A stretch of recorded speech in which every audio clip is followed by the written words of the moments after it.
A política normalmente não decide quem sobrevive a um jogo a eliminar num mundial. Desta vez tentou fazê-lo e falhou de forma espetacular, em direto, diante de 66.925 pessoas, dentro de um estádio em Seattle. Antes sequer de Estados Unidos e Bélgica terem tocado na bola naquela noite de segunda-feira, o torneio já se tinha transformado em algo muito maior do que um jogo de futebol. Tinha se tornado um referendo sobre se o organismo mais poderoso do desporto mundial podia ser pressionado pela própria Casa Branca e sobre se essa pressão podia realmente alterar aquilo que acontecia no relvado. Quando soou o apito final, a resposta ficou escrita no marcador nos termos mais brutais possíveis: 4-1. E voltou a ficar escrita numa celebração dançada, que será repetida durante anos. Foi isto que incendiou toda a semana. Dias antes do encontro dos oitavos de final, o avançado norte-americano Folarin Balogun tinha sido expulso com cartão vermelho direto durante a vitória dos Estados Unidos sobre a Bósnia e Herzegovina, por pisar o pé de um adversário. Segundo o próprio Código Disciplinar da FIFA, isso significava uma suspensão automática de um jogo, sem possibilidade de recurso, uma regra aplicada a todos os jogadores em todos os mundiais durante mais de 6 décadas. Só que desta vez não foi assim. De acordo com várias pessoas familiarizadas com o caso, o presidente Donald Trump contactou pessoalmente o presidente da FIFA, Gianni Infantino, e pressionou-o a reconsiderar a suspensão antes do jogo contra a Bélgica. O secretário do Comércio, Howard Lutnick, e Andrew Giuliani, que lideram uma força de trabalho da Casa Branca responsável por supervisionar o torneio, terão consultado especialistas jurídicos para ajudar a Federação de Futebol dos Estados Unidos a apresentar uma contestação, apesar de os próprios regulamentos da FIFA não permitirem esse tipo de recurso logo à partida. 2 dias depois, a FIFA cedeu. A organização anunciou que a suspensão de Balogun não seria aplicada de imediato, invocando o artigo 27 do seu Código Disciplinar, uma cláusula que permite suspender parcialmente sanções durante um período probatório. A FIFA afirmou que, se Balogun cometesse outra infração de natureza e gravidade semelhantes no prazo de 1 ano, a punição original seria reposta, além de qualquer nova sanção que viesse a ser aplicada. Na prática, isso significava uma coisa: a nação anfitriã do torneio acabava de recuperar o seu melhor marcador para o jogo mais importante da sua campanha, através de um mecanismo que ninguém via ser usado no Mundial desde 1962. O presidente Trump não ficou calado. Publicou uma mensagem online a agradecer à FIFA por, nas suas palavras, reverter uma grande injustiça e assumiu quase imediatamente o mérito pelo desfecho. A reação surgiu antes mesmo de a Bélgica aterrar em Seattle.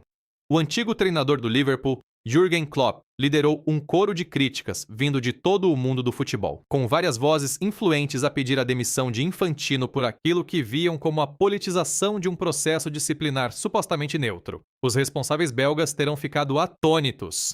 A Federação Belga recorreu formalmente da reversão por todos os canais disponíveis, argumentando que alterar uma decisão disciplinar já estabelecida para uma equipa, dias antes de defrontar precisamente essa equipa, minava a integridade da competição. A FIFA reconheceu o recurso. Depois, o jogo começou na mesma, exatamente como estava previsto, exatamente como se nada daquilo tivesse acontecido. Essa queixa acompanhou a seleção belga em todos os passos até o Lumen Field. Milhares de adeptos belgas que viajaram para o jogo marcharam em direção ao estádio, entoando 2 palavras repetidamente, com força suficiente para serem ouvidas a quarteirões de distância do recinto: FIFA Máfia. E não eram apenas os adeptos belgas a defender esse argumento.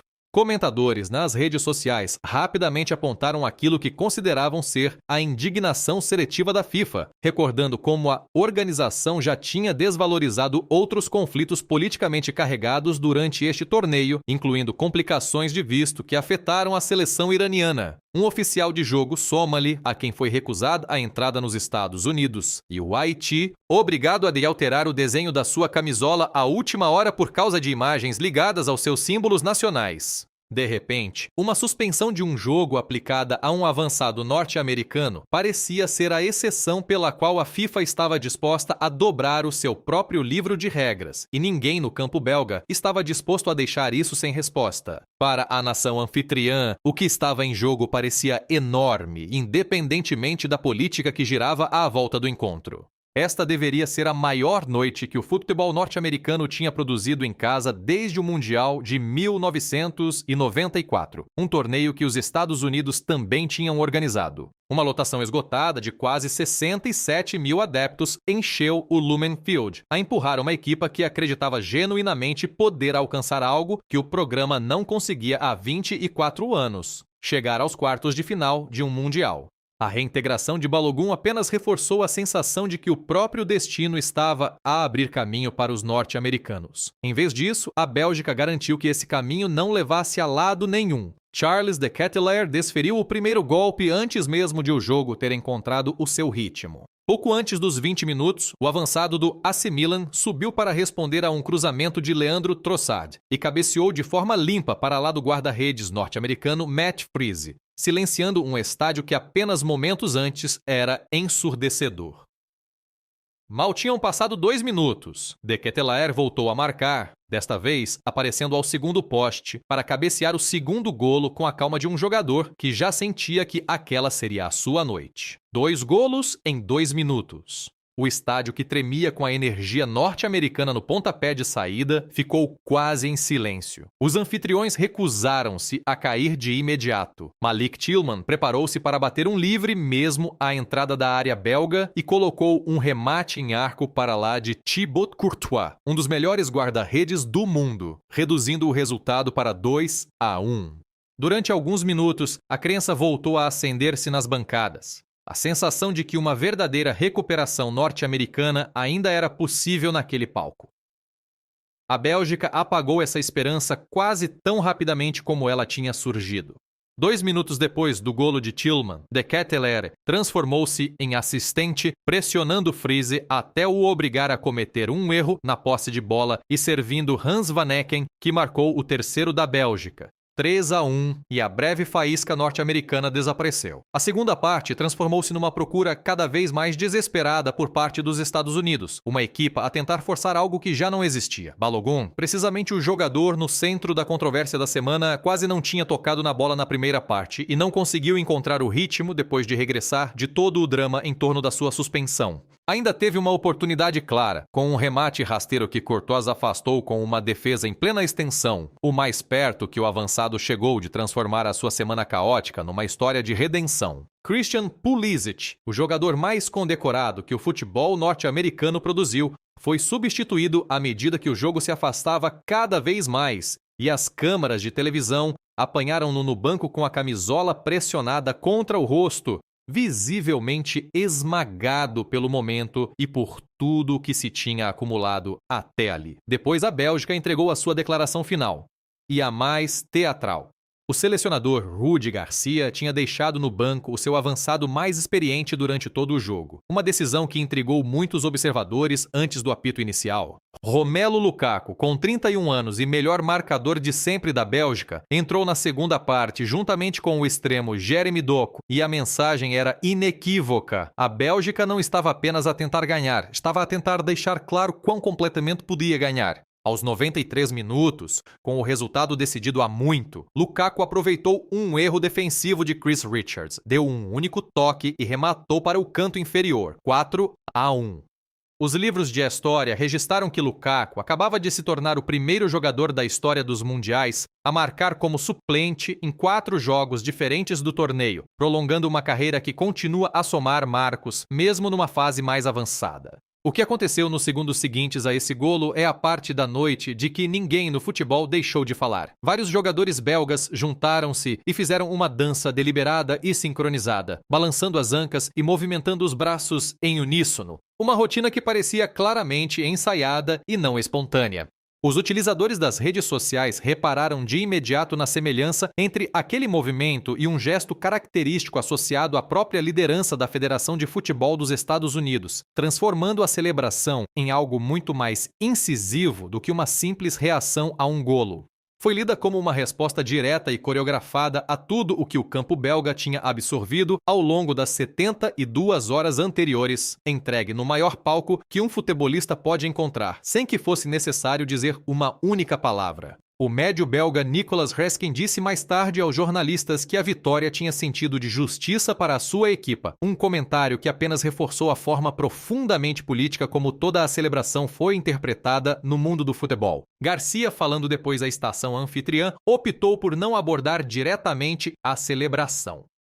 Preferiu falar de união, de como o seu grupo tinha bloqueado o ruído durante toda a semana e se mantivera dentro da sua própria bolha, de uma decisão consciente de deixar o desempenho falar em vez de emitir declarações. Mas o desempenho já tinha dito muito, e os números sustentavam isso por completo.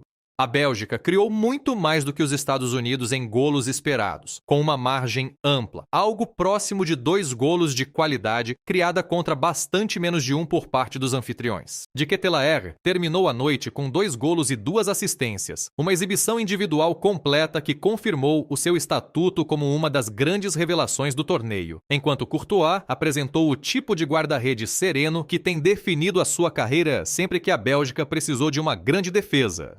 O presidente da FIFA, Infantino, terá estado presente no jogo, a assistir a partir de um camarote ao lado de altos responsáveis do futebol. Um detalhe que apenas acrescentou ao sentido teatral em torno de toda a partida. Para os norte-americanos, o final trouxe uma emoção crua, que tinha pouco a ver apenas com o resultado. O selecionador Mauricio Pochettino reconheceu depois do jogo o peso que a política fora do campo tinha tido sobre os seus jogadores durante a semana, descrevendo uma preparação marcada por manipulação e controvérsia que tinha ofuscado a eliminação real da sua equipa. A sua frustração era evidente e, para muitos observadores neutros, inteiramente compreensível. Tinha conduzido um grupo talentoso por uma das semanas mais estranhas que qualquer seleção mundialista enfrentou na memória recente, carregando uma controvérsia que nenhum deles tinha pedido, apenas para ver a sua equipa cair perante uma exibição belga que, em termos puramente futebolísticos, não foi particularmente equilibrada. Para os Estados Unidos, o torneio termina novamente nos oitavos de final, uma fase que este programa falhou superar em 4 mundiais consecutivos. A última presença nos quartos de final continua a remontar a 2002, quando uma derrota frente à Alemanha encerrou essa caminhada. Essa seca, infelizmente para os milhões de adeptos que encheram estádios por todo o país este verão, permanece intacta. Há, porém, uma nota estranha nesta eliminação em particular. Mesmo com tudo o que envolveu a elegibilidade restabelecida de Balogun, mesmo com um estádio cheio e com todo o peso emocional de uma nação co-anfitriã por trás, os norte-americanos não conseguiram transformar uma segunda oportunidade politicamente construída em algo sequer parecido com um resultado positivo. Se alguma coisa, a controvérsia pode ter acrescentado ainda mais pressão a um plantel que já carregava as esperanças de todo um país para um jogo a eliminar contra uma das equipas europeias mais testadas em grandes momentos. A Bélgica, pelo contrário, segue em frente para defrontar a Espanha em Los Angeles por um lugar nas meias finais. Um encontro entre 2 das seleções mais completas ainda presentes neste torneio. A Espanha chega depois de uma vitória curta, mas eficiente sobre Portugal, com uma equipa carregada de profundidade e de qualidade baseada na posse de bola, que fez dos espanhóis um dos verdadeiros favoritos a erguer o troféu este verão. A Bélgica chega com algo totalmente diferente. Uma equipa que passou uma semana inteira a ouvir o que podia e não podia contestar, que viu um organismo dirigente parecer reescrever em tempo real o seu próprio livro de regras centenário para acomodar a pressão política da própria nação anfitriã e que entrou num estádio em Seattle, carregando uma queixa institucional que nunca deveria ter sido sua para suportar. Responderam a tudo isso com 4 golos, um novo recorde pessoal de golos para o seu capitão histórico e uma celebração que transportou uma mensagem muito para lá do resultado final. Há uma versão desta história em que a FIFA provavelmente preferiria que as pessoas se concentrassem apenas no futebol. A afirmação de De Ketelaere como uma verdadeira estrela, o marco de Lukaku numa fase tardia da carreira, Courtois ainda a atuar a nível de elite à medida que se aproxima de meados dos 30. Mas essa versão ignora aquilo que realmente tornou este jogo dos oitavos de final uma das partidas mais comentadas de todo o torneio. Esta foi uma noite em que um presidente norte-americano interveio diretamente num processo disciplinar que ninguém fora dos próprios comitês da FIFA deveria poder tocar, em que o organismo que governa o futebol dobrou uma das suas regras mais antigas e rígidas para a nação anfitriã dias antes de um jogo a eliminar, e em que a equipa do outro lado dessa decisão garantiu absolutamente que todos compreendessem exatamente o que sentia por ter sido colocada naquela posição. O futebol, como tantas vezes acontece, acabou por entregar em campo uma forma de justiça que as salas de reunião da FIFA tinham falhado em proporcionar fora dele. Se essa justiça muda alguma coisa na forma como o resto deste torneio será arbitrado, ou se torna apenas mais uma nota de rodapé num mundial que já produziu mais manchetes políticas do que a maioria dos torneios internacionais inteiros, é algo a que só as próximas semanas responderão. Por agora, a Bélgica segue para Los Angeles como uma das equipas em melhor forma ainda na competição, e os Estados Unidos regressam a casa para fazer perguntas muito desconfortáveis sobre um mundial em solo próprio que prometeu tanto e que, no fim, não conseguiu ultrapassar o primeiro obstáculo a eliminar que precisava de superar. O quarto de final contra a Espanha, na sexta-feira, será visto por uma audiência global por razões inteiramente futebolísticas. De Kittelary contra um meio-campo espanhol construído sobre o controlo, a presença física de Lukaku contra uma defesa que prefere jogar com o jogo à sua frente em vez de ser atacada nas costas, Courtois contra um ataque espanhol que marcou com facilidade ao longo de todo o torneio. Mas ninguém que tenha visto o que aconteceu em Seattle, dentro ou fora do relvado, conseguirá separar totalmente esta caminhada belga da semana que a precedeu. Alguns torneios são recordados apenas pelo futebol. Este, pelo menos para os Estados Unidos e para a liderança da FIFA, será lembrado por muito mais do que isso. A controvérsia também não ficou confinada aos comentários sobre futebol. Analistas políticos e colunistas desportivos por todo o país passaram dias a debater o que significava um presidente norte-americano em funções envolver-se pessoalmente num assunto disciplinar da FIFA, sobretudo um tão específico e tão pequeno no contexto geral do torneio. Uma suspensão de um jogo por pisar um pé é, em circunstâncias normais, o tipo de decisão rotineira que mal gera uma manchete fora do país diretamente afetado. Desta vez, tornou-se um verdadeiro ponto de tensão diplomática, com órgãos de comunicação estrangeiros por toda a Europa a publicar títulos que questionavam se a FIFA acabava de provar, da forma mais pública imaginável, que o seu livro de regras se dobra consoante quem liga para o gabinete do presidente.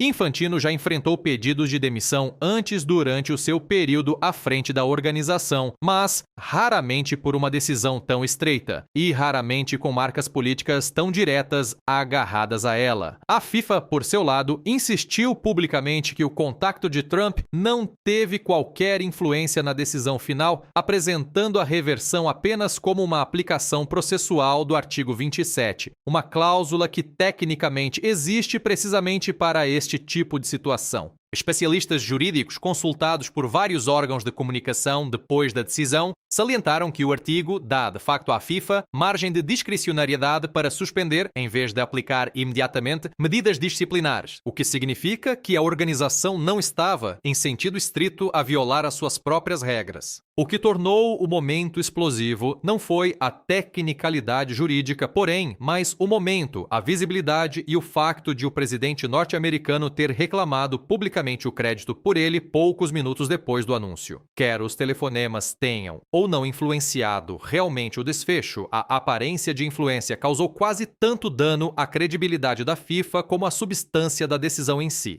Os responsáveis da Federação Belga terão considerado levar o caso mais longe mesmo depois do jogo, ponderando apresentar uma queixa formal ao Comitê de Ética da FIFA por aquilo que viam como uma aplicação inconsistente dos padrões disciplinares.